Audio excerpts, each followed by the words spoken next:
Assalamualaikum warahmatullahi wabarakatuh. Para pejuang UTBK yang tinggal H-17 hari lagi ya. Kita tetap jaga semangatnya, kita latihan bareng-bareng. Kali ini kita mau ngebahas 10 soal. 10 ya, kakak takutnya kalau 15 soal malam banget kita selesainya. Ready kah kalian? 10 ya? Oke, 10 akan kita bahas bareng sesuai dengan tingkat kesulitan UTBK ya. Oke. Wait. Ini udah kelihatan belum nih soalnya nih? Oke, wait. Sudah kelihatan? Sudah kelihatan PPT-nya? Bentar. Oke, aman ya? Aman. Coba kakak coret-coret dulu. Gimana nih? Coret-coretannya mana ya? Keluar nih soalnya. Coba kakak coret dulu ya. Mana sih? Bentar. Kalau coret-coretannya udah bisa berarti lancar. Mana ya? Hamin berapa sih nih? Hamin 17 ya? Hamin 17 tahun berapa ya kan? UTBK. Nah, oke. Hamin 17 UTBK, kita harus sama-sama jaga niatan, kejar geografi tembus 1000. Siapa nih yang nyatet Adis nih? Tembus 1000. Ikut-ikut nyatet juga. Ayo. Jangan coret ya. Kita seperti biasa, kita akan mengeluarkan soal-soal yang tipenya lots, hots, and mods. Poolnya udah siap. Kita mulai dari soal yang pertama ya. Udah ready semuanya kan ya? Passwordnya dulu kalau mau masuk ke free class kakak. Passwordnya apa kalau udah mau ngerjain soal? Oke, siap. Pocong, ayo cong. 1000 ya. Oke, mantap. Udah otomatis udah pada tahu semua. Yuk kita di soal yang pertama. Oke. Ada baiknya di gini. Oke, nah, kakak mulai poolnya ya. Launch pool. Oke, ini harus hati-hati nih.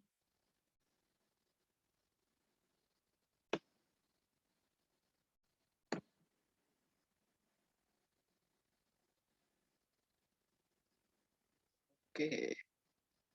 Kak, BTW itu aku udah sediain yang 1, 2, 3-nya, Kak. Oh? Iya, semua polling ada. Oh, ada ya? Oh, oke. Yang betul salah juga ada. Tinggal pilih aja, Kak. Oke. Siap. Oke. Ini hati-hati nih, udah ada yang salah nih. Aduh. Soal-soal seperti inilah yang ribet banget. Masuk ke hots ya.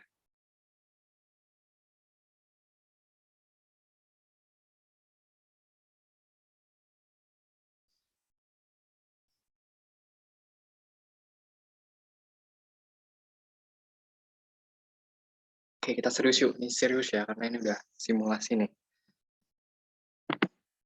Oke, 15 detik lagi.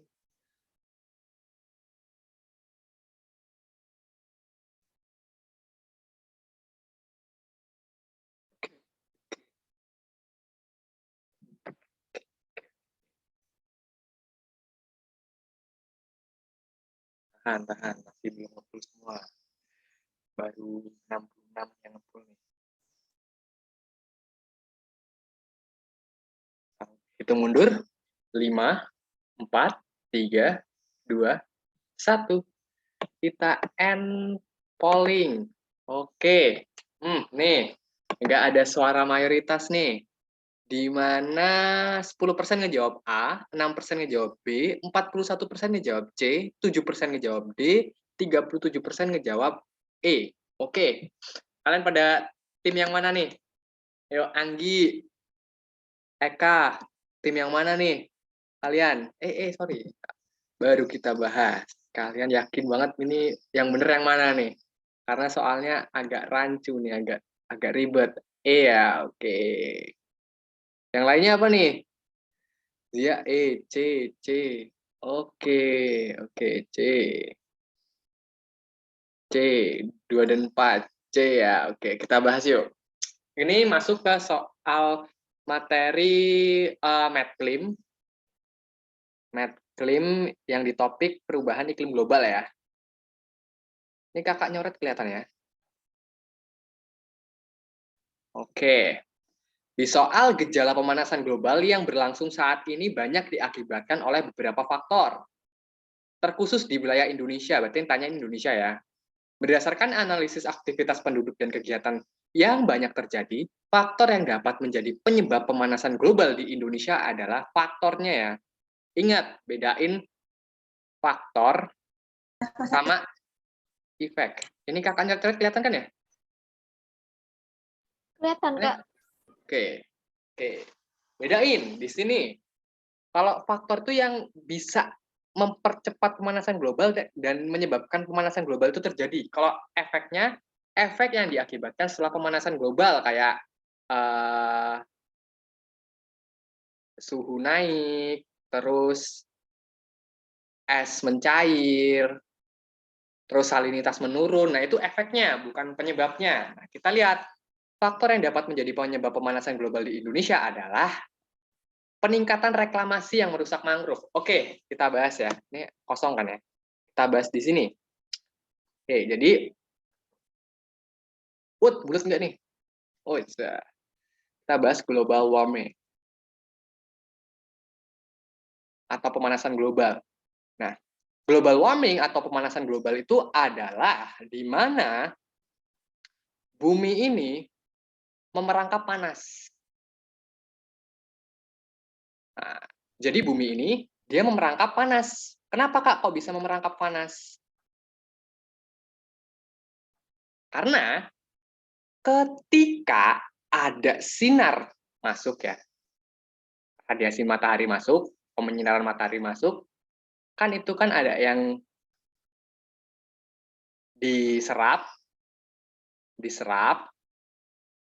dihamburkan, dan dipantulkan. Terus di sini dipantulkan.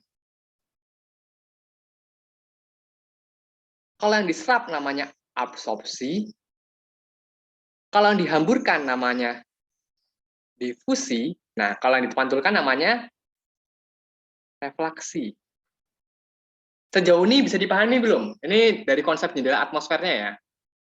Sejauh ini bisa dipahami ketiga-tiganya ini? Nah, ketika ketiganya ini udah ada nih sistem di atmosfer kita, udah ada nih kayak gini nih. Nah, ada yang namanya zat dan gas yang diakibatkan oleh pembakaran fosil. Nah, biasanya gasnya ini disebut juga dengan gas CFC yang mulai dari NOx, terus karbon monoksida, karbon dioksida. Nah, ini menyebabkan di wilayah bumi kita, nah, ini kan ada sistem penyaringnya nih. Nah, sistem penyaringnya yang harusnya normal, itu menjadi tidak normal. Karena apa? Adanya zat ini naik ke atmosfer. Zat-zat yang diakibatkan pemanasan global itu naik ke atmosfer nih. Oke. Ketika naik, sinar matahari yang harusnya dipantulkan, kan datang sinar mataharinya ya, datang, diserap, dipantulkan ke atas, ini kan harusnya dipantulkan ya. Nah, ketika ada zat ini nih, zat yang tadi, CFC tadi, ini mantul lagi ke bumi. Sehingga bumi kita semakin panas. Nah, begitulah sistem kerja dari pemanasan global. Sejauh ini bisa dipahami nggak nih? Sejauh ini bisa dipahami?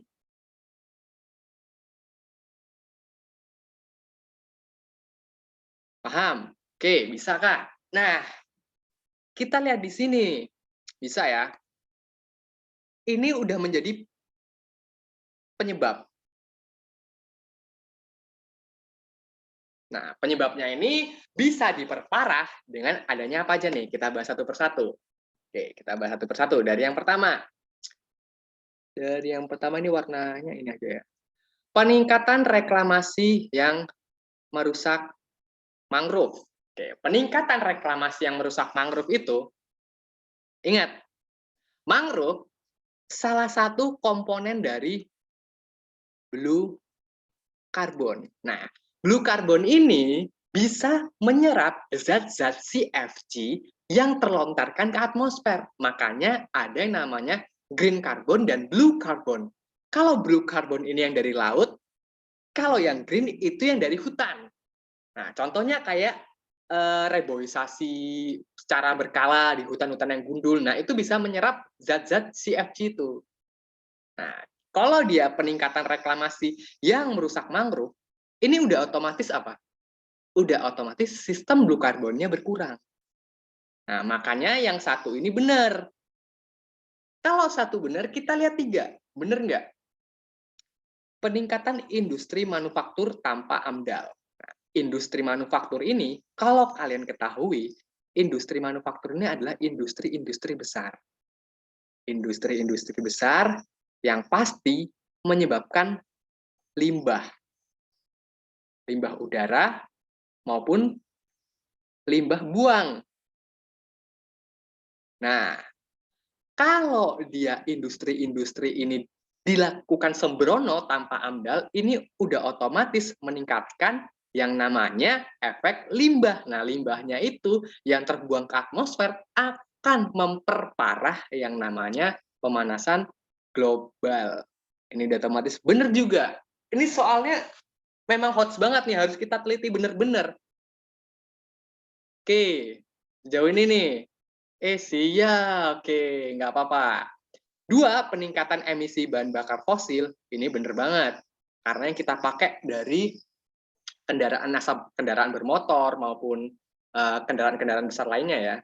Yang keempat, penyusutan area hutan dan pembakaran hutan. Nah, ini yang dimasuk ke dalam green carbon. Jadi, pembelajaran hari ini, oh ternyata kita tahu untuk mencegah pemanasan global itu ada blue carbon dan green carbon. Kalau blue carbon itu yang dari laut, kalau green carbon itu yang dari darat, seperti itu gitu. Wow. Di soal pertama, udah mulai kerasa nih. Jadi mohon maaf yang ngejawab selain no, salah. Oke, begitulah soal UTBK ya. Kalau yang HOTS, ingat kalau yang HOTS gitu. Ingat di balik soal susah ada soal mudah. Kak, aku boleh nanya nggak? Yang dihamburkan itu tadi gimana, Kak? Nah, kalau yang dihamburkan ini, oke, wait, mana? Kok nggak geser ya? Wait, nah, yang dihamburkan ini nanti yang kita lihat sebagai kalau difusi ini nanti ada yang namanya hamburan Rayleigh ya, Rayleigh. Nah, ini pemanasan matahari itu terhamburkan ke atas. Nah, ini akan menimbulkan spektrum tampak yang kita kenal dengan adanya RGB, red, green, and blue. Makanya kalau kita lihat langit berwarna biru, oh berarti ketika dia dihamburkan dia bersinergi dengan warna yang biru. Nah, makanya pada siang hari langit itu warnanya biru. Nah, kalau dia spektrumnya bertemu dengan gabungan red dan green, berarti dia warna langitnya itu berwarna jingga, orange gitu. Makanya ketika kita lihat di sore hari, penyinaran di sore hari, itu membuat warna langit menjadi jingga. Gitu. Sering kalian lihat nggak? Pasti itu setiap hari seperti itu. Nah, itu adalah salah satu prosesnya. Gitu. AMDAL itu apa, Kak? AMDAL itu adalah analisis dampak lingkungan. Jadi setiap penggunaan pembangunan suatu industri atau suatu pembangunan yang skala besar itu harus memperhatikan AMDAL-nya gitu. Sejauh ini bisa dipahami ya? Oke. Kalau yang diserap ya itu yang diserap oleh matahari kita langsung yang sinar matahari yang kita terima di bumi ini gitu. Dan diserapnya itu nggak pure 100% gitu, bisa 54% tergantung dengan ada yang diserap awan, ada yang diserap oleh daratan gitu. Oke, bisa dipahami ya. Nanti kalau nggak bisa kalau kalian lupa ingat, kalian lihat aja di channel kita berbagi rasa ya, channel tempat kita berbagi rasa yang biasa kakak share. Nanti kalian bisa lihat rekaman kelasnya di situ gitu. Nah ini linknya udah kakak share, nanti bisa lihat di situ rekamannya gitu. Sejauh ini paham nggak nih? Yang salah udah salah nggak apa-apa, oke, baru satu soal gitu. Bisa dipahami ya, jadi nggak ada kerancuan dan nggak ada kebingungan di antara kita ya. Oke, paham, mantap. Oke, siap. Tenang ya, namanya soal seperti ini ya, soal UTBK kan ada hotsnya, jadi kakak keluarin di awal-awal dulu gitu. Nggak apa-apa, tenang, jangan pusing. Di balik soal susah ada soal mudah gitu. Next, di soal berikutnya. Iya. Oke. Ini sorry. Tar dulu. Ini soal bencana. Tadi soal matplim, ini soal bencana. Salah full. Sorry.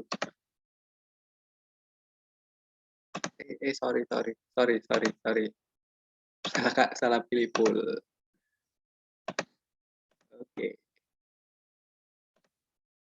Oke, bisa kalian full di sini.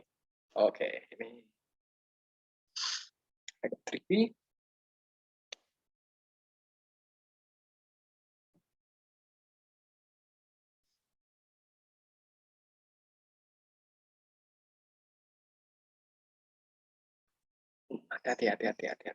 Hati-hati.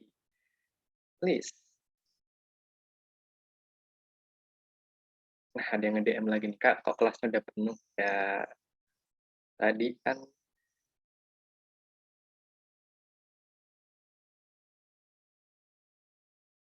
Coba disuruh masuk aja dulu, Kak. Oke. Udah 97 ya, ada stok 3 ya. Wow. Ini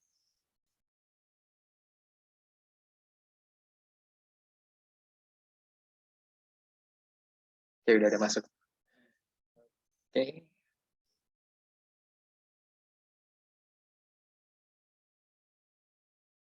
Hitung mundur. 5, 4, 3, 2, 1. And polling. Wah, ini oke, 5% ngejawab A, 6% ngejawab B, 46% ngejawab C, 28% ngejawab D, 14% ngejawab E. Oke. Kita bahas. Mana nih? Warnanya enaknya ini warna biru aja lah ya. Pernyataan yang benar untuk menjelaskan Indonesia merupakan daerah yang aman dari badai tornado adalah, oke. Jadi kalau kita tahu tornado itu kayak pusaran angin ya, seperti ini. Pusaran angin yang berbeda. Ingat, tornado di ini juga ada yang namanya, kalau ini apa nih? Nah, kalau yang gambarnya seperti ini apa nih? Ada yang tahu?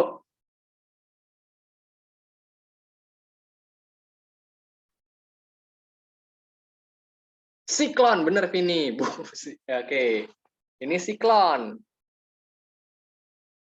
Oke, nah jadi Indonesia ini salah satu negara yang rawan bencana, cuman dia aman dari dua bencana ini, tornado dan siklon. Ya kalau terjadi nggak sesering negara-negara yang rawan banget akan bencana tornado gitu. Nah, tornado ini adalah salah satu bencana yang terjadi karena naiknya tekanan dari massa udara panas dan massa udara dingin ya. Kalau dilambangkan sinoptik itu, kalau kakak ngejelasin sinoptik kayaknya terlalu dalam deh.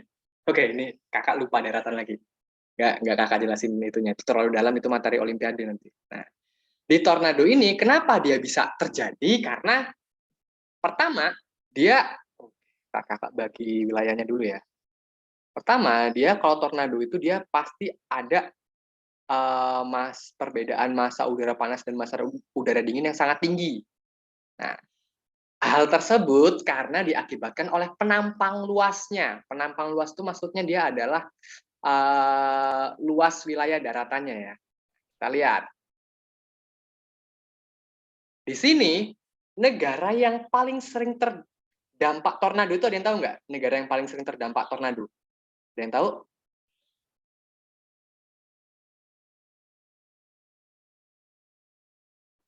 Filipina. Filipina itu siklon. Kalau Filipina siklon. Kalau tornado itu USA, Australia. Oke. Nah, USA, Australia. Nah, dari dua negara ini kalian udah bisa ketemu belum jawabannya nih di antara 4 ini nih? Di antara tuh, wah, nggak pas nggak dari 5 ini nih. Oke, bisa ketemu jawabannya nggak nih? Kita lihat USA dan Australia itu adalah suatu kontinen yang besar ya. Kalau Australia kan kalau kakak gambarin di sini, anggap aja mirip lah ya benuanya. Yang Australia, nggak mirip deh. Apa anggap aja mirip. Australia. Terus di sini ada United States of America. Kalau yang Amerika apa aja mirip. Nah, ini bisa terjadi karena apa? Luas wilayah daratannya itu sangat luas. Ketika luas wilayah daratan yang sangat luas ini, ketika ada tekanan yang sangat tinggi ini akan memicu yang namanya bibit-bibit tornado. Sehingga tornado ini bisa muncul di daerah sekitaran dua wilayah ini. Sebenarnya ada satu lagi ya, India. Tapi India itu ada beberapa wilayah yang sering terkena dampak tornadonya. Kita ke soal. Kita yang ke E dulu. Adanya pemanasan matahari sepanjang tahun. No. Karena ini apa? Ini adalah sifat dari ekuator. Nah, ekuator kan 0 derajat nih. Jadi wajar kita sepanjang tahun ya. Sepanjang tahun kita gini-gini aja toh nggak ada bencana, kita nggak sering kena yang namanya tornado gitu, nggak separah Australia dan Amerika gitu. Otomatis salah. Yang D, suhu dan tekanan udara di Indonesia relatif rendah. Ayo kakak tanya, rendah apa tinggi di Indonesia? Suhu dan tekanan udara di Indonesia itu rendah atau tinggi? Ya. Oke, kita bahas detail banget nih. Oke, ada yang bisa jawab? Tinggi. Tinggi, Kak. Tinggi. Oke. Tinggi karena dapat matahari sepanjang waktu. Nah, suhu yang tinggi ini, di sini tanya soalnya rendah. Udah otomatis salah. Karena di Indonesia itu suhunya tinggi, bukan rendah. Di sini banyak yang ngejawab C. 36 siswa ngejawab C. Pergerakan udara di Indonesia konstan. Konstan ini sifatnya tetap. Padahal pergerakan udara di Indonesia itu dia stabil, kemudian bisa dinamis atau berubah-ubah tergantung keadaan atmosfernya di wilayah tersebut, suhu dan tekanan udaranya ya. Kalian kejebak yang C di sini. Kalian kejebak C, ke-trigger yang C di sini karena kalian beranggapan pergerakan udara. Nah, tekanan udara kan diakibatkan oleh angin. Nah, ingat di Indonesia bentuk wilayah Indonesia yang kepulauan ini nih, tidak memungkinkan adanya bibit-bibit tornado tumbuh. Karena apa? Tornado akan tumbuh di wilayah kontinen yang luas. Gitu. Makanya kalau kita lihat Australia, USA itu adalah negara yang sering banget terdampak tornado. Bahkan dijuluki negara 1000 tornado, khususnya USA ya. Gitu. Jadi yang B ini salah, yang A udah otomatis bener. Ada 4 orang yang ngejawab A. Siapa aja nih yang tadi ngejawab A nih? Oke. Wow. Good job banget yang ngejawab A. Kalian nggak ke-trigger dari jebakan-jebakan traps-trapsnya dari soal ini. Wah. Oke. Masih bingung. Oke. Woi, mantap Najwa mantap. Aku. Wow.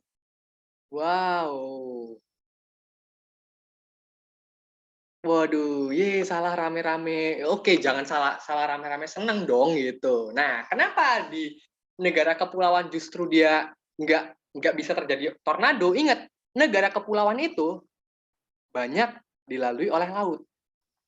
Nah, banyak terdapat lautan. Nah, lautan inilah yang akan memperbanyak tingkat kondensasi. Nah, tingkat kondensasi membentuk awan, terjadilah hujan. Nah, ketika luas wilayah lautan lebih besar dari daratan, nah ini mempengaruhi adanya perbedaan tekanan udara panas dan tekanan udara dingin. Gitu. Nah, ketika tekanan udara panas dan tekanan udara dingin ini tidak bisa bersinergi, itu akan memperkecil terjadinya tornado gitu. Makanya ini berbeda dari Australia dan USA yang dari barat sampai timur itu daratan semua, baru dia berbatasan dengan Samudra Pasifik dan Samudra Atlantik. Kalau Indonesia kan dia justru luas lautannya itu lebih besar daripada daratannya gitu. Rahel bener nggak Rahel? Rahel Christine bener nggak nih? Bisa dipahami nggak nih? Memang soalnya penuh kesulitan ya. Oke, nah kalau ada kegocek, oke. Kok kondensasi gimana? Karena adanya penyinaran matahari itu kayak perubahan zat ya yang dilalui dari evaporasi gitu. Oke, nice. Good job, nggak apa-apa. Ini soal, gila soalnya. Tapi udah paham, oke. Kalau udah konsepnya kayak gini ya, konsepnya. Nah, kalau siklon kenapa? Biar kalian nggak cuma tahu satu nih. Kalau siklon, kalau Indonesia kok nggak terbanyak terdapat siklon, Kak? Kalau siklon ini identiknya dia Filipina, terus, perlu, kok lo? Oke, Filipina, terus Jepang. Ini suara kakak kedengeran nggak nih? Halo, cek. Suara kakak masih kedengeran nggak nih?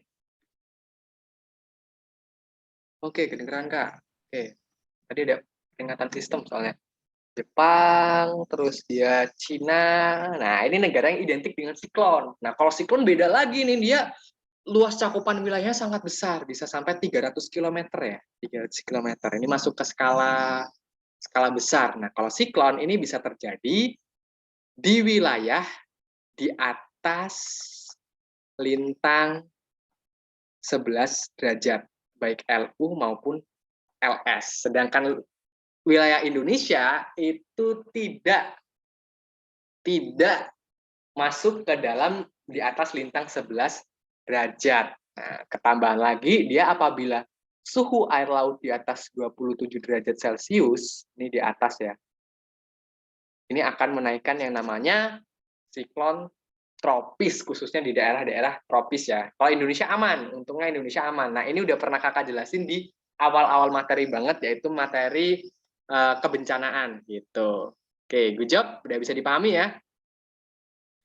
Oke, kalau udah, kita next di soal selanjutnya. Oke, kalau El Nino itu anomali ya, anomali suhu yang terjadi di Samudra Pasifik bagian barat ya.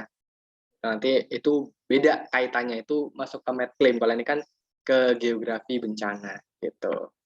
Next, kalau udah paham, kita di soal selanjutnya. Oke, ini udah masuk soal yang lots. Ini kalau salah,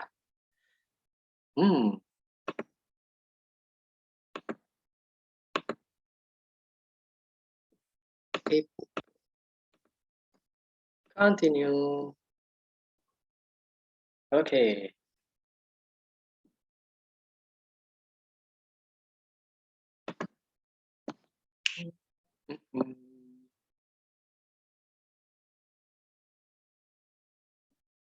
Soal yang masuk lots nih.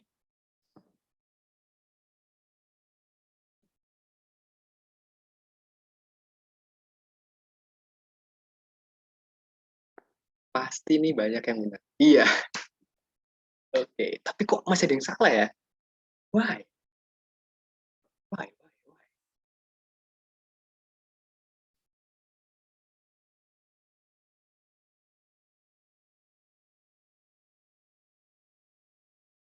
Waduh.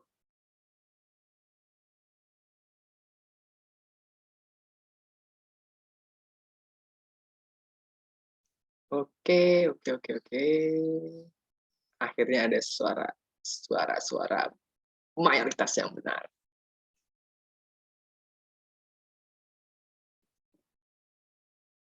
Oke, 15 detik lagi.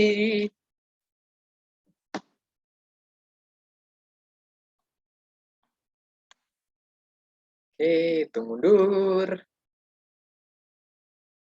5, 4, 3, 2, 1.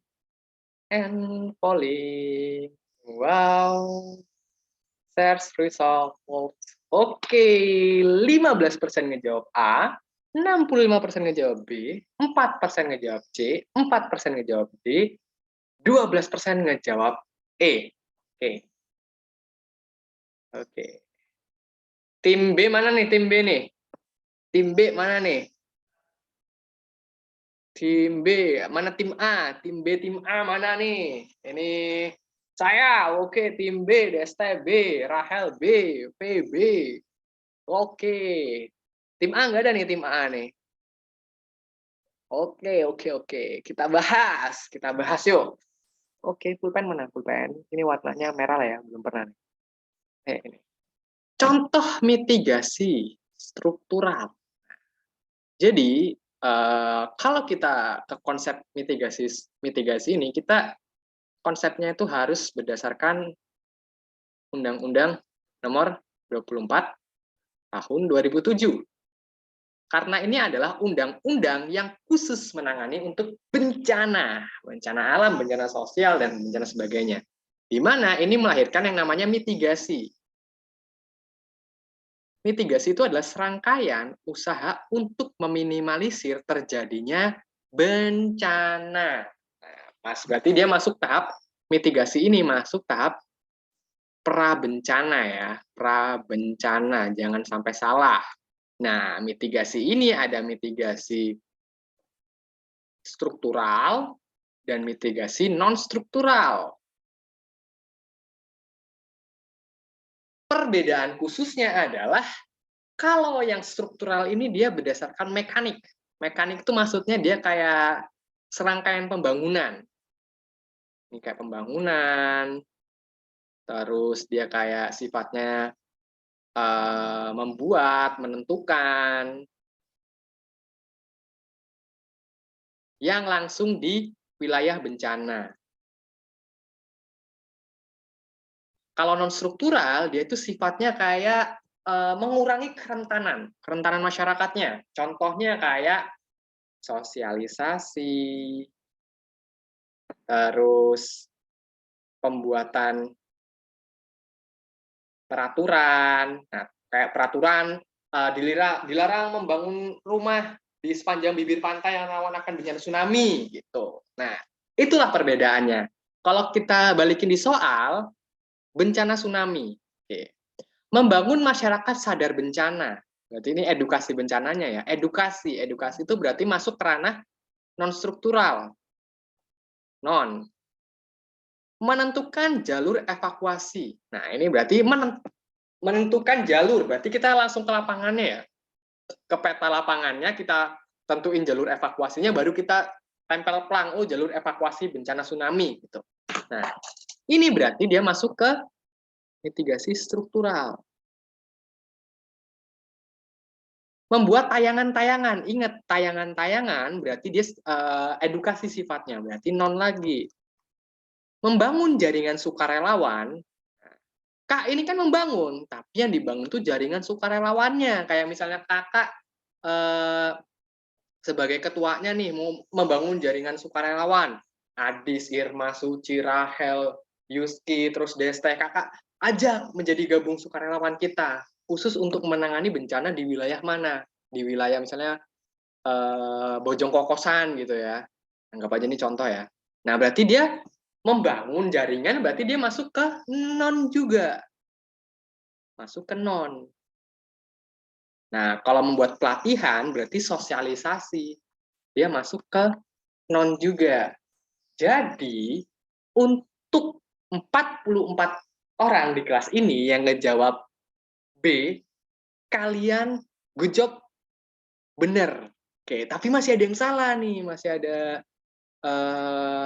20-an orang yang salah nih. Oke, it's no problem, it's no problem. Yang penting kalian sekarang udah tahu ya, bisa ngebedain nih, bisa ngebedain mana yang non dan struktural. Oke, bisa dipahami sejauh ini?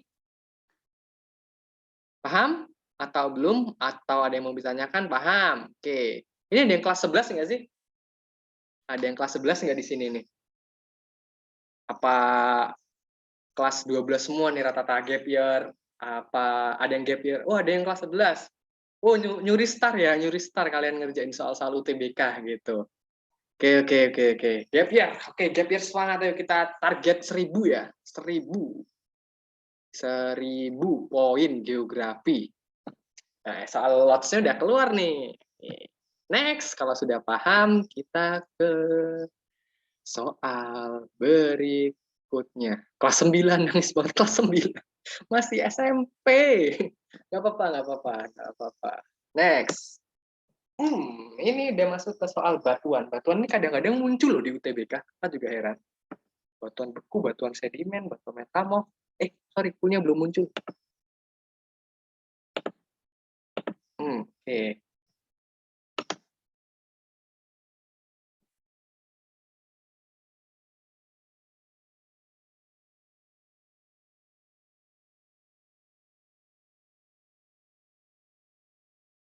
Oke, oke. Semi gaps, no problem, no problem. Kita pecahkan masalah ini bersama-sama ya. Demi tujuan mulia, UTBK Geografi tembus 1000. Gitu.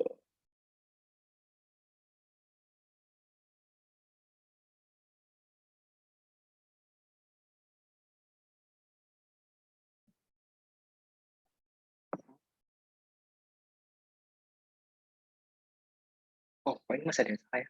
Harus benerkan konsepnya ya.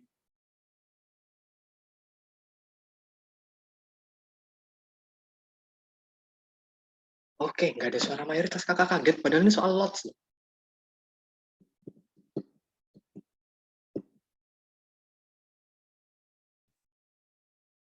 Wah, oke. Bi, beneran nggak ada suara mayoritas. Oke, tunggu mundur ya. 5, 4, 3, 2, 1. And polling. Kakak tunjukkan nih. Ya ada suara mayoritas, gengs. Why? Why? Tim B sama tim C siapa aja nih? Tim B sama tim C nih. Tim B sama tim C. Siapa aja nih? Tim B, tim B, tim B. Oke. Saya B, tim C, Hana C, Siva C. Aku B, Kak. Oke, aku C. Pasti di antara 5 jawaban ini ada yang benar ya. Yuk kita bahas. Berdasarkan tempat pengendapannya, berarti kalau tempat pengendapannya itu udah otomatis batuan sedimen ya. Batuan sedimen yang mengendap di daerah danau adalah, ingat, kalau pengendapan itu dia sedimentasi, dia itu ada sedimentasi marin, dia ada sedimentasi fluvial, dia ada sedimentasi limnis, dia ada sedimentasi glasial. Kalau teristis ini dia sifatnya dia di alam ya. Alam dan lebih ke tanah. Udah otomatis salah nih. Kita bahas satu persatu. Kalau marin ini, dia itu sedimentasi di laut. Ingat ya, laut. Kalau fluvial, dia ini di sungai. Nah, yang ngejawab C, mohon maaf, tereliminasi. Limnis ini, dia ada di danau. Kalau glasial, dia ada di es atau gletser. Nah, danau ini contohnya tuh kayak tanah los, terus kayak batuan-batuan yang terendapkan dari tanah los tersebut, dia akan membentuk suatu batuan dari sedimentasi limnis. Dan kalau di lebih tepatnya itu, kalau ilmu yang khusus mempelajari tentang danau, dia ada ilmu namanya limnologi. Gitu. Jadi B nih yang bener nih. Danau. Nah kan, nah kok ngiranya sungai, padahal jelas-jelas nih daerah danau. Berarti PR-nya harus lebih teliti lagi. Gitu. Kalau batuan sedimen itu lebih enak ya, kalau dia dipecahin pakai palu itu dia kayak jadi pasir gitu. Dia ada tingkat granualitasnya. Tapi kalau kita di sini nggak usah bahas yang dalam-dalam deh. Kalau yang seperti itu tuh dibahasnya di Olimpiade tuh. Oke, bisa dipahami ya? Nice, good job. Udah mulai benar. Yuk kita lanjut lagi di soal berikutnya ya. Oke, next. Nah, agak sulit nih masuk soal HOTS lagi. Jadi hari ini kita banyak, ya dia juga bisa di rawa ya, khususnya rawa-rawa dengan pH yang sangat tinggi itu. Pul, ini buset nih masuk soal HOTS lagi nih. Jadi kalau kalian masuk di simulasi hari ini, pusing-pusing lah kalian, banyak soal HOTS yang keluar. Nggak apa-apa, namanya juga belajar ya. Mau izin ke toilet dulu. Nah.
Oke, ini udah mulai banyak yang nge-full nih.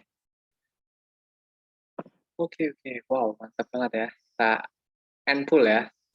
5, 4, 3, 2, 1. And polling. Oke. Oke, self resolve. Ada yang tanya, Kak, ini soal SBM asli. Kalau soal SBM asli itu udah Kakak bahas di pertemuan-pertemuan yang lalu, yang dari bulan Februari, dari bulan Maret. Kalau sekarang kita fokusnya ke prediksi ya.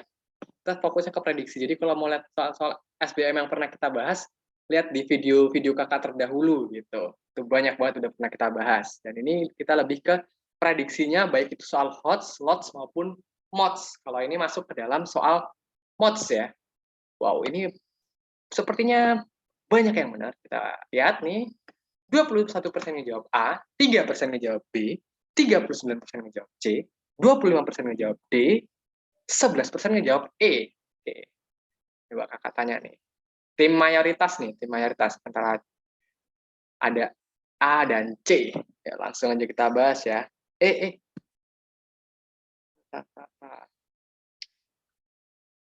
Sejak tahun 1960, kemampuan memproduksi bahan pangan semakin meningkat dibandingkan dengan pertumbuhan populasi manusia. Akan tetapi, kualitas juga mempengaruhi asupan pangan manusia di dunia, yang menimbulkan berbagai permasalahan pangan antara lain. Nah, biasanya nih, kalau di UTBK itu yang pasti ada isu-isu ya. Isu-isu terkait dengan penduduk itu berarti, pertama, dia ketahanan pangan. Dua, dia bonus demografi. Yang ketiga, dia ada yang namanya permasalahan kependudukan. Permasalahan kependudukan ini baik wilayah slum, terus wilayah rasio jenis kelamin, terus IPM. Ini pasti selalu dibahas di UTBK. Pasti dia memanfaatkan isu-isu, apalagi di SIMAK UI malah lebih keras lagi, dia lebih ke isu-isu dunia gitu. Nah, kayak di soal ini dia fokusnya kepada ketahanan pangan nih. Nah, kalau kita lihat di sini asupan pangan manusia di dunia ketika dia kelebihan populasi manusia itu lebih tinggi daripada produktivitas bahan makanan, itu akan menimbulkan yang namanya kelangkaan pangan. Nah, hal ini akan menyebabkan kita lihat nih, kelaparan, gizi buruk, kurang makan, dan obesitas. Nah, di sini ada obesitasnya nih. Ya, otomatis no, salah. Malnutrition benar, gizi buruk benar, undernourished benar, kegemukan salah lagi. Ini yang umum ya. Kita lihat. Kelaparan, gizi buruk, kurang makan. Malnutrition, gizi buruk, kekurangan makan, dan kelaparan. Famine ini sama aja ya, ini kelaparan. Ini otomatis salah lagi. Nah, kalian udah bisa nih, udah ketemu antara D dan A. Oke, ini bener nih, ada yang ngejawab A dan D. Gizi buruk, malnutrition, kelaparan. Oke. Yang lebih tepat adalah A apa D nih? A apa D nih menurut kalian nih? Menurut kalian timnya nih? A apa D? D apa A? Oke, ini rancu banget. Ini dua jawaban yang hampir benar nih. Nah, khusus untuk di soal ini, dia ada hubungannya ya. Pertama, dia malnutrisi. Malnutrisi ini kekurangan nutrisi. Nah, kekurangan nutrisi, dia akan menyebabkan gizi buruk. Nah, ya, ini diakibatkan oleh faktor kekurangan makan dan kelaparan. Kalau yang A ini, dia nggak ada, dia sebenarnya benar, cuman dia kurang satu. Kekurangan bahan pasokan makanannya, itu aja. Kalau dia udah ada kekurangan pasokan makanan, yang A ini bisa benar. Cuman dia kurang satu aja. Tuh. Jadi mohon maaf, yang A ini no, salah. Jadi yang lebih tepat fix benar 100% adalah yang D. Oke, yang kalian ngejawab D berarti kalian oke. Oke, bahan pangan semakin meningkat. Ini kan kalau yang tadi Kak, tapi kan semakin meningkat. Ini sejak tahun 1960 ya. Ini kayak kalimat peningkat dibandingkan dengan pertumbuhan. Tetapi kualitas juga mempengaruhi asupan pangan. Nah, kualitas di sini adalah bagaimana kualitas itu dia mempengaruhi hal yang menyebabkan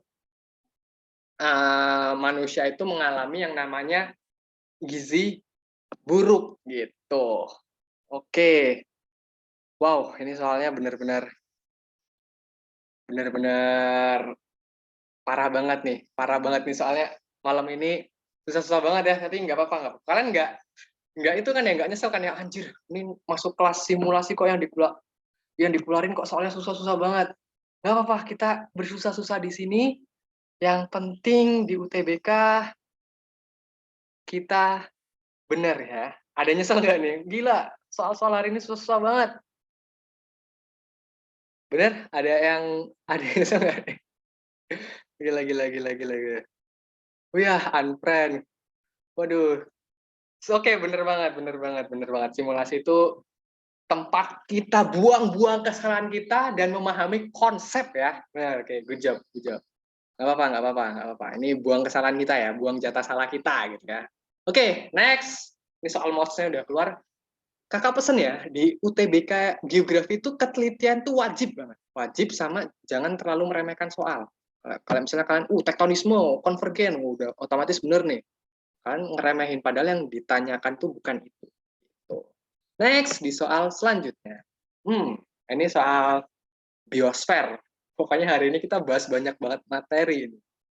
Materi kependudukan udah, medclim udah, terus ini biosfer udah, biosfer keluar. Wow, mantap.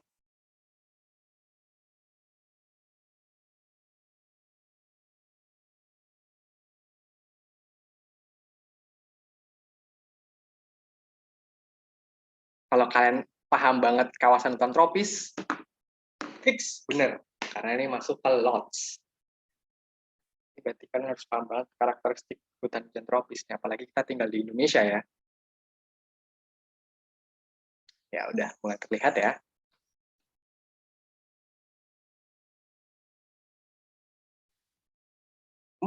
Udah mulai terlihat.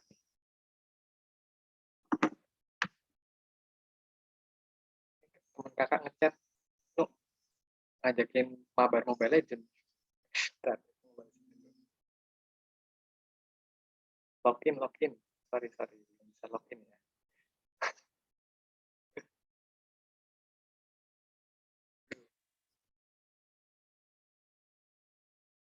Mobile Legends yang kedua, kalian yang pertama hari ini.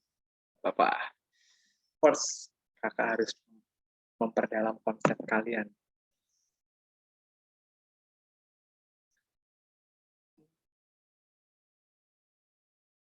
Wow, ini banyak nih. Tapi nggak ada yang mayoritas. Oke, itu mundur. 5, 4, 3, 2, 1. And polling. Wah, ini nggak ada suara mayoritas, tapi tetap ada yang paling banyak nih. Ada yang paling banyak. Self results. Oke.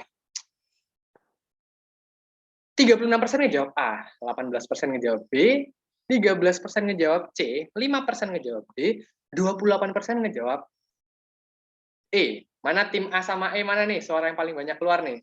Kalian tim mana nih? A apa E nih? Oke. Tim E. E. Tim E. A. Oke. Biodiversitas, sorry. Oke. Waduh, kok nggak bisa coret ini?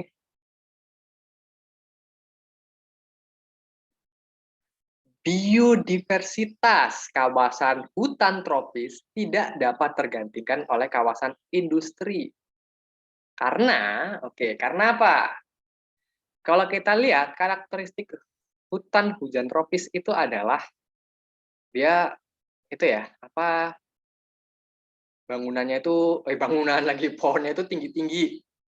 Pohonnya tinggi-tinggi, terus berkanopi lebar. Maksudnya kanopi lebar itu dia matahari itu sulit masuk ya. Matahari itu sulit masuk ke bawah karena tutupan daunnya itu sangat rapat sehingga menyulitkan untuk sinar matahari tembus ke bawah gitu, udah terhalang sama daun-daunnya.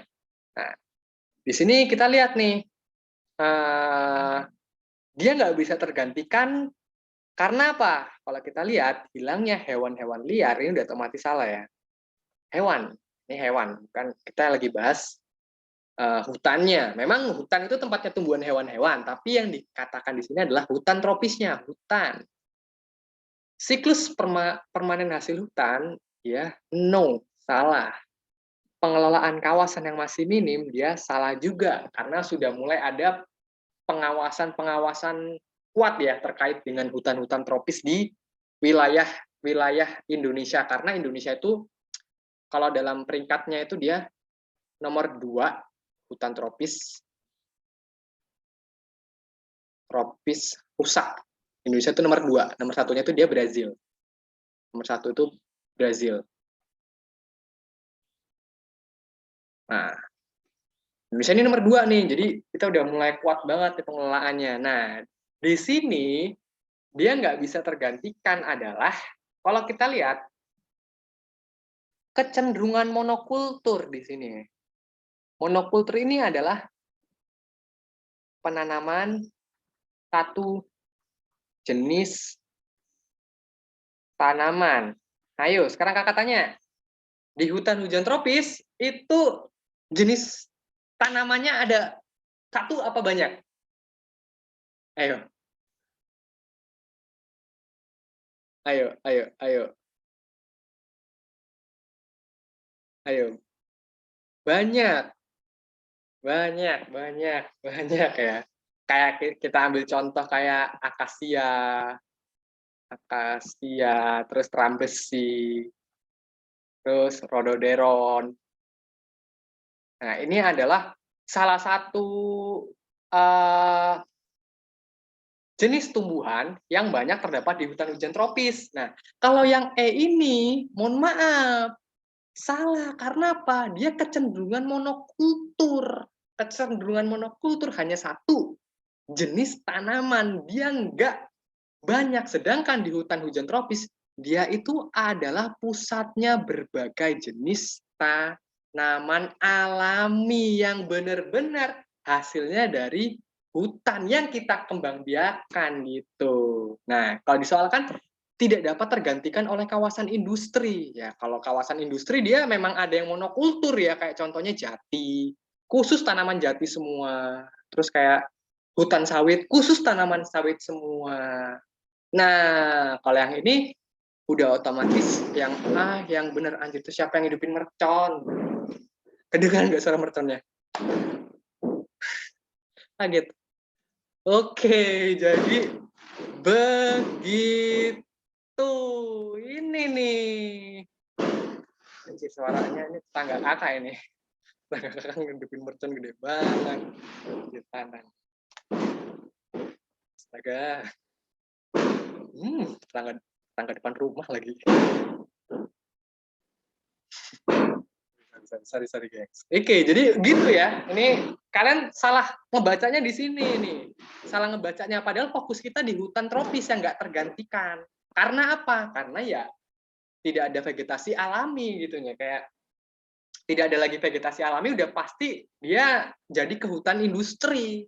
Kalau yang E ini cocoknya dia di hutan industri gitu. Oke, paham sejauh ini? Inilah soal-soal pengecoh ya. Gila, ini malam ini banyak banget soal pengecohnya. It's okay. Bisa ya? Ini udah ada yang win. Udah sejauh ini. Iya, salah pemahaman nih ngebaca soal nih Desta nih. Karena kan tidak bisa tergantikan oleh kawasan hutan industri karenanya dia nggak bisa tergantikan karena tidak ada lagi vegetasi alami itu yang tidak terdapat di hutan industri. Kalau yang E ini fokusnya ke hutan industrinya, bukan hutan hujan tropis gitu. Kadang ini hal sepele kayak gini penting juga sih gitu. Oke, good job. Next di soal selanjutnya. Oke, wow, ini malam ini soal yang keluar susah-susah. Walaupun ada soal mudahnya. Oke, Kakak harap kalian teliti ya.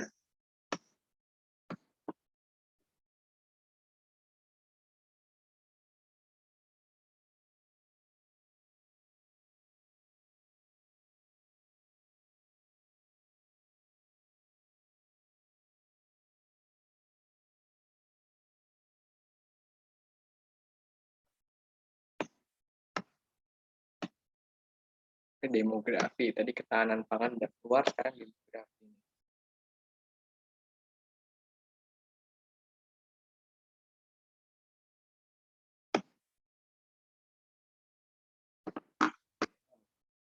Oh, oh.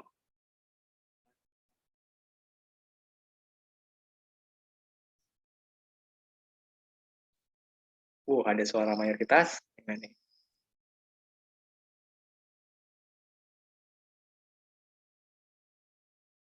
Oke, oke, ada suara mayoritas.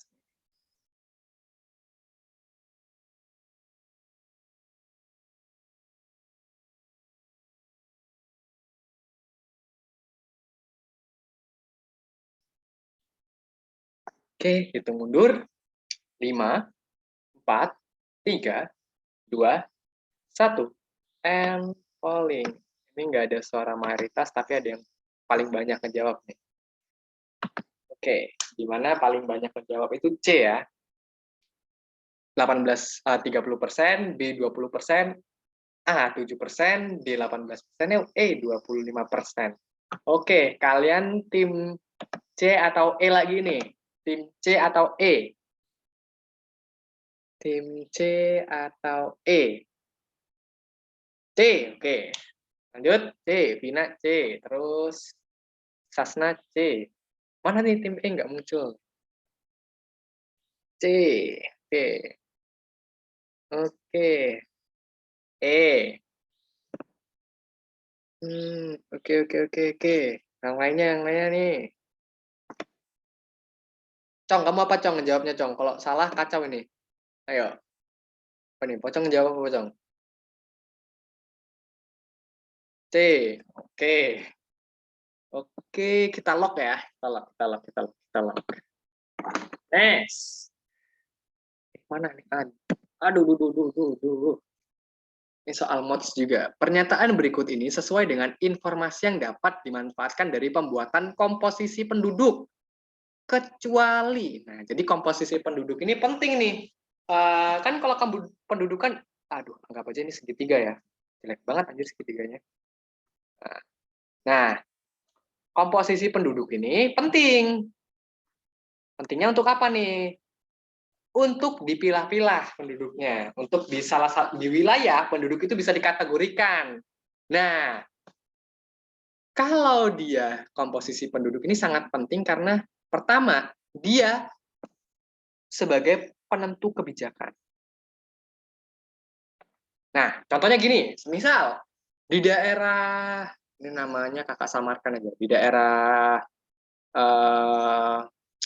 Wakandaland, di daerah Wakandaland itu penduduknya itu kriminalitasnya sangat tinggi, Terus angka kematiannya tinggi juga. Nah, itu dibuat komposisi penduduknya. Oh, ternyata komposisi penduduk angkatan kerjanya itu sangat banyak. Tapi lapangan pekerjaannya sedikit. Nah, maka dari itu dibuatlah kebijakan UKM untuk meningkatkan lapangan pekerjaan sehingga tingkat kriminalitas itu bisa diperkecil karena penduduknya udah punya pekerjaan. Nah, itu salah satu contoh satunya. Sejauh ini bisa paham belum? Bisa dipahami belum nih? Sebagai yang penentu kebijakan. Oke. Yang kedua, dia bisa lihat nih, kalau tadi kan dia bisa diketahui, kalau tadi kakak bilang ada penduduk usia produktif, udah otomatis dia bisa dilihat tingkat produktivitas.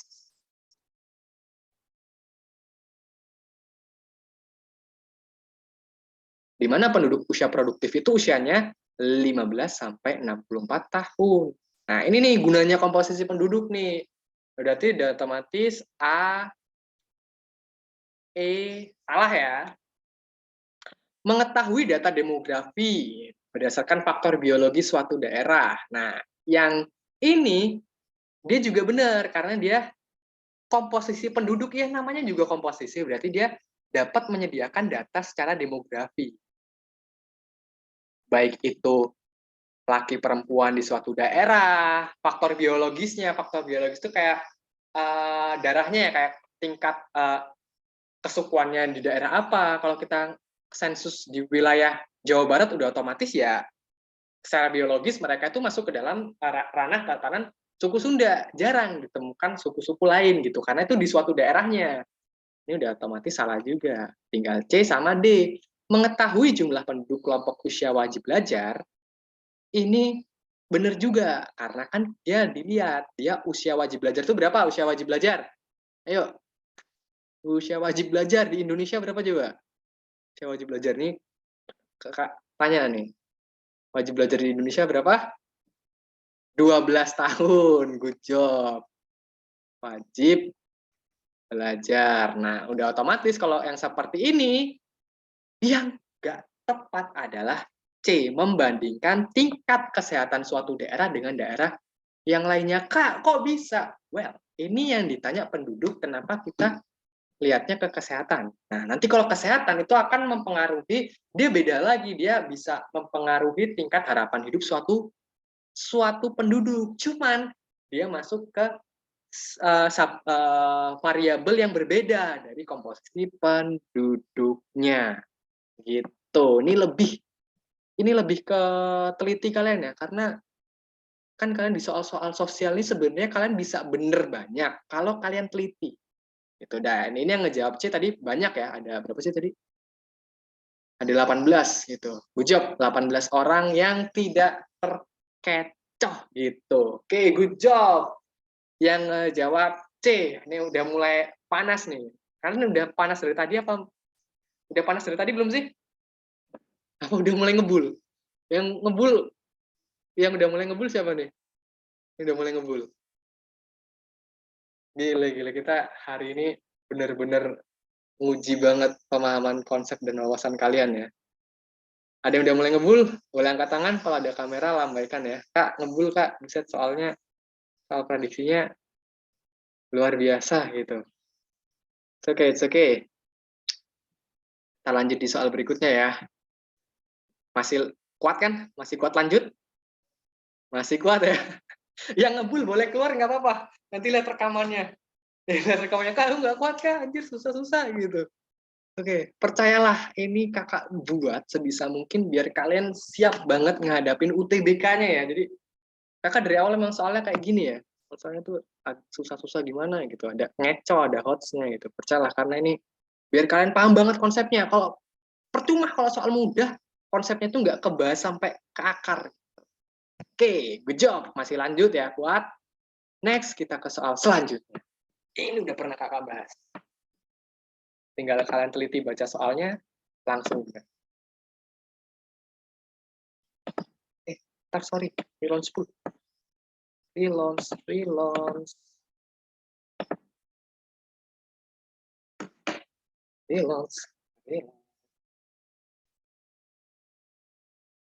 Oke, nice. Ini kakak harap tembus suara mayoritas ya.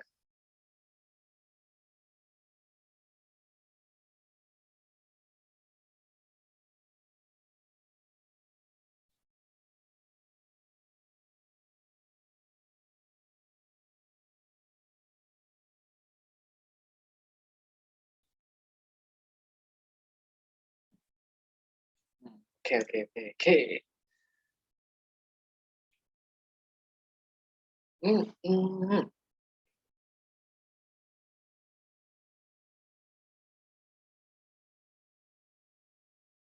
Wah, udah mulai seru nih. Ini jangan sampai kebalik-balik nih. Tunggu mundur.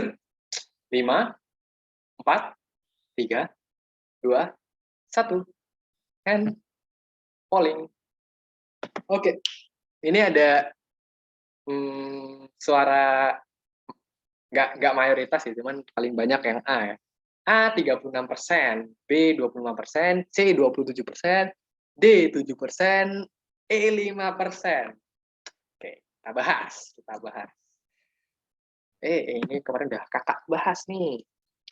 Manusia pada dasarnya dapat mengelola tanah dan ruang yang terdapat di permukaan bumi untuk proses produksi. Pemahaman tersebut dikenal dengan, berarti paham yang tanyain paham ya. Berarti yang tanyain paham geografi. Ini masuk ke materi pengetahuan dasar geografi.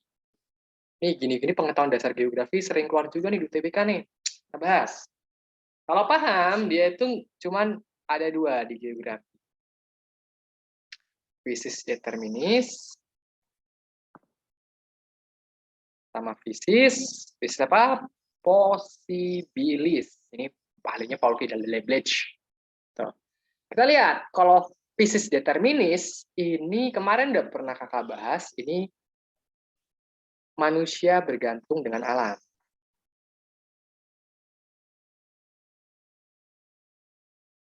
Kalau fisis posibilis, manusia sudah bisa mengelola alam.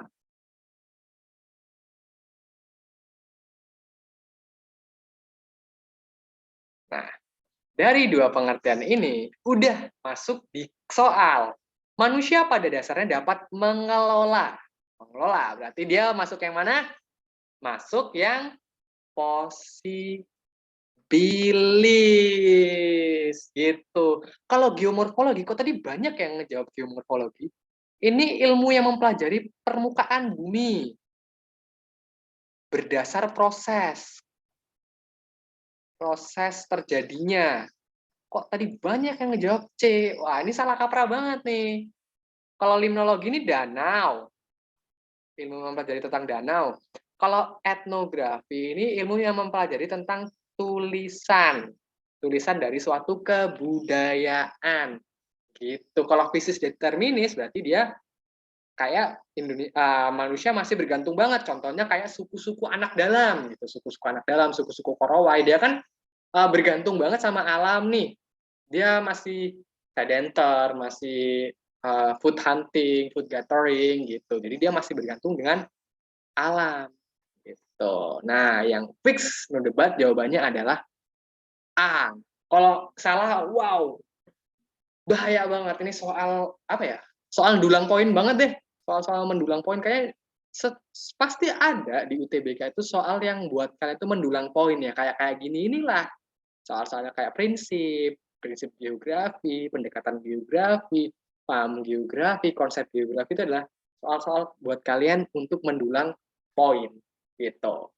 Next, kita di soal selanjutnya. Orang-orang Sumatera, tunjukkan pesonamu.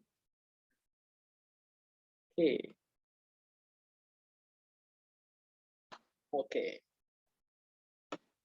Ini udah masuk ke materi interaksi desa kota nih. Kamu izin minum dulu.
Oke, itu mundur ya.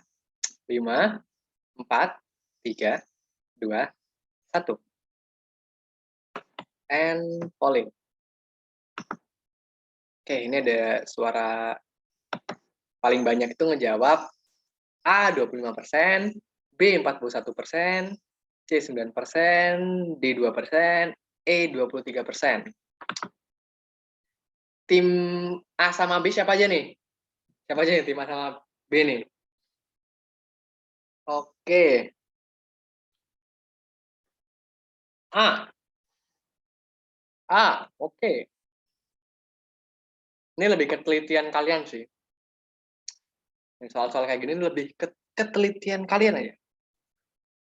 Yuk kita bahas. Di sini yang orang Sumatera siapa aja? Yang berasal dari Sumatera? Ada nggak? Rahel pasti ya. Makanya ini pas banget nih orang-orang Sumatera nih.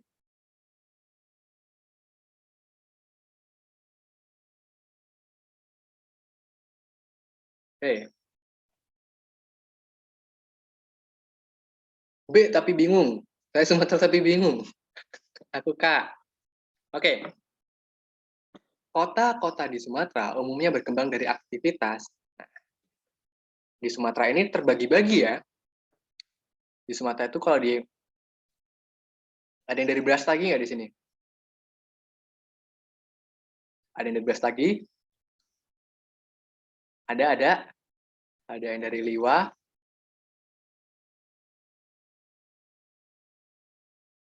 Dumai. Terus Lahat. Terus ada yang dari Padang Panjang. Ada yang dari Padang. Ada yang dari Medan. Ayo, ada nggak? Di antara kota-kota yang kakak sebut di sini, kalian ada yang tinggal di sini nggak nih?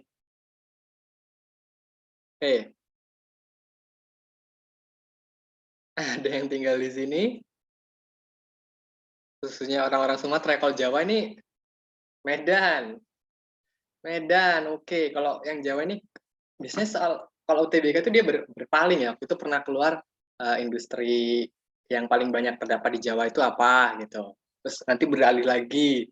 Tinggal semau-mau pihak LTMPT-nya. Ini mau dikeluarin Sumatera apa Jawa atau Kalimantannya nih. Kalau Kalimantan ya kalian pasti udah tahu ya kota-kotanya apa aja. Nah, kalau di Sumatera itu fokusnya pertama kalau dia pusat perdagangan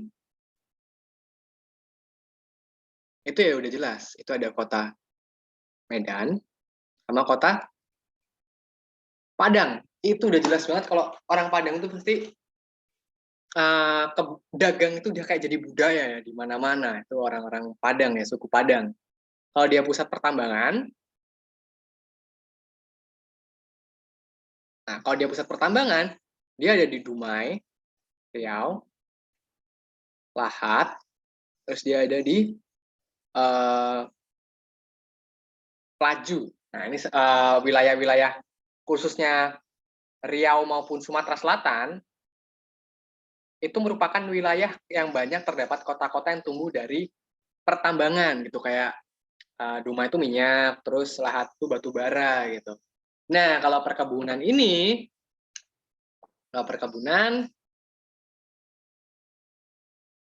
sama dia kalau di Lampung itu ada Liwa yang terkenal dengan kota penghasil kopi. Nah, kalau terus dia ada beras lagi kota wisata. Sebenarnya di atas di Aceh itu juga ada ya Gayo atau apa kakak lupa gitu. Nah di sini udah ketebak nih 1, 2, 3. Berarti dia 1, 2, 3 Kak pusat agropolitan. Nah kalau agropolitan ini konsepnya beda. Agropolitan ini adalah di mana dia kota yang fokus pada pertanian atau kayak contohnya kayak Malang. Malang itu fokusnya dia apel, terus mana lagi sih yang selain Malang tuh dia masuk ke agropolitan banget tuh. Kalau di wilayah-wilayah, setahu kakak di Indonesia yang paling paling agro itu Malang ya, gitu. Kota Malang di Jawa Timur gitu. Makanya kalau di Sumatera tuh belum ada yang bisa fokus banget ke agropolitannya gitu. Nah, udah otomatis yang benar adalah yang tim A. Selain itu salah. Oke. Tadi yang benar siapa aja sih? Oke, benar. Ya, benar. Rifan benar. Oke, Pocong benar, Rahel benar. Ya, karena ya anak Medan masuk ini orang-orang Sumatera kalau salah, waduh kacau nih. Nah, itu Kakak jabarin yang lebih rincinya lagi. Kalau gitu. Kalau agropolitan tuh kayak dia fokusnya kepada kota yang berfokus kepada hasil buminya ya, kayak buah-buahan atau sayur-sayuran gitu yang berfokus gitu, yang menjadikan itu suatu industri yang membuat kota mereka bisa maju gitu. Nice, bisa dipahami. Ini udah mau mendekati soal terakhir. Ini soal terakhir, the last soal terakhir malam ini. Oke, soal terakhir Kakak keluarkan. Soal terakhir udah enak. Oke, negara maju dan berkembang. Ini juga sering keluar di UTBK. Balance full. Kakak harap ini kayaknya nggak ada yang win streak bener 10 semua ya. Jadi kakak tanya deh. Oke.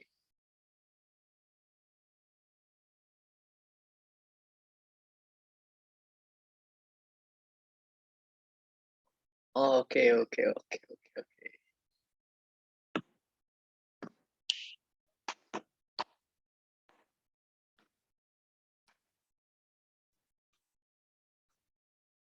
Kuat banget nih kalian yang sampai 10 soal. Dari awal kelas penuh, sampai nggak ada yang bisa masuk, sampai turun lagi karena ngeliat soalnya, wanjir. Susah. Oh, kalian bertahan nih. Wah, ini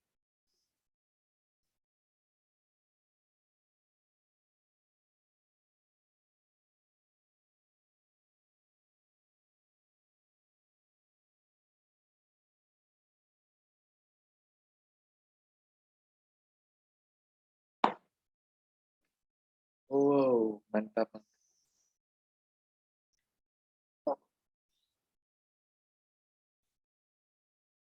Oke. Oh, nggak ada. Buset, hari ini kita nggak ada yang tembus di atas 50%.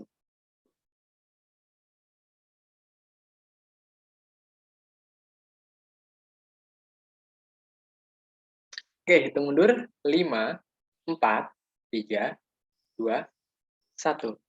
And falling. Search result. Oke, di sini paling banyak ngejawab A 3%, B 42%, C 12%, D 31%, E 12%. Oke, well, kita bahas. Pulpen mana? Kita bahas ya.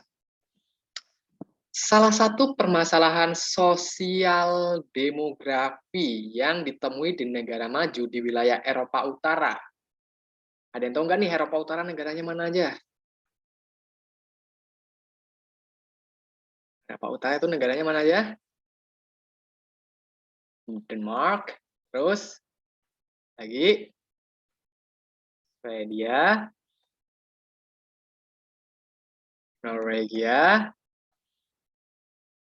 Finlandia, terus Islandia. Ini adalah negara-negara yang tergabung masuk ke dalam region Eropa Utara. Nah, di negara-negara ini, dia negara dengan, kalau bisa dikategorikan ya, negara-negara ini negara yang pajaknya tinggi, dan pertama, dia itu mengalami suatu piramida, di mana piramidanya itu bentuknya itu konstruktif, yaitu piramida batu nisan, di mana paling banyak penduduk usia tua. Nah, kenapa paling banyak penduduk usia tua? Karena dia kelahiran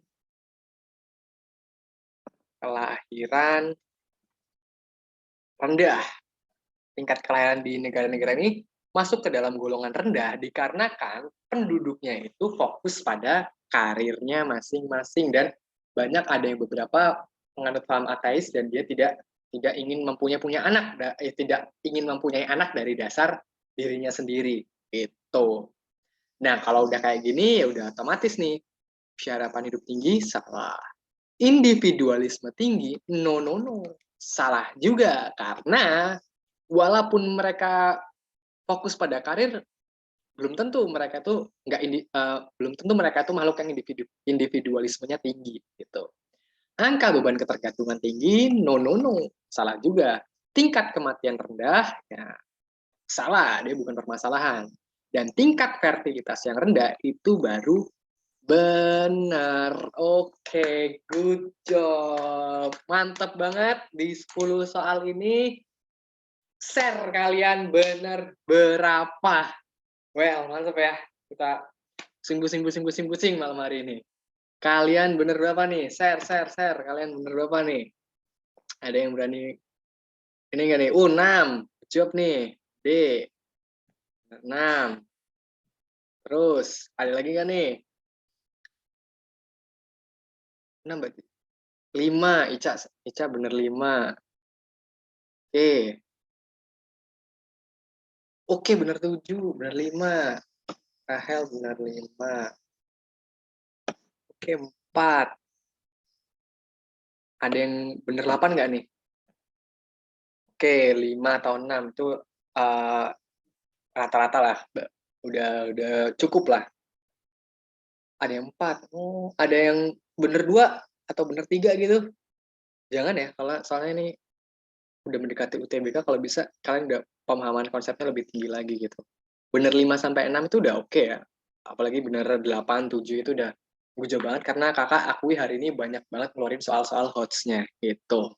Oke, nanti kalau kalian lupa dengan materi-materi yang kakak sampaikan, nanti malam kakak upload rekamannya ke channel biasa kita berbagi rasa ya gitu. Jadi nanti tinggal dilihat rekamannya di situ. Oke, good job. Kita udah 1,5 jam kita belajar soal, kita simulasi ya. Kakak ucapkan terima kasih buat kalian yang join di kelas ini. Nanti tungguin aja rekamannya keluar ya. Oke, good job gitu. Jadi pesan kakak, tetap jaga konsistensi yang udah bener ya, naikin lagi gitu. Mungkin minggu depan kita simulasi lagi deh gitu. Oke, sampai jumpa minggu depan dan selamat beristirahat ya. Thank you ya Hani udah ngasih kelasnya gitu. Nanti bisa dilihat di rekamannya, udah kakak share lagi nih bagian nanti kelupaan gitu. Kakak akhiri. Wabillahi taufik walhidayah. Wassalamualaikum warahmatullahi wabarakatuh. Minal aizin wal faizin. Mohon maaf lahir batin semuanya ya yang merayakan Idul Fitri di besok Senin gitu. Kakak ucapkan taqabbalallahu minna wa minkum minal aizin wal faizin. Mohon maaf lahir dan batin dan marhaban ya PTN. Amin gitu. Oke, sama-sama gitu. Kakak izin stop share ya. Oke. Sama-sama semuanya. Oke.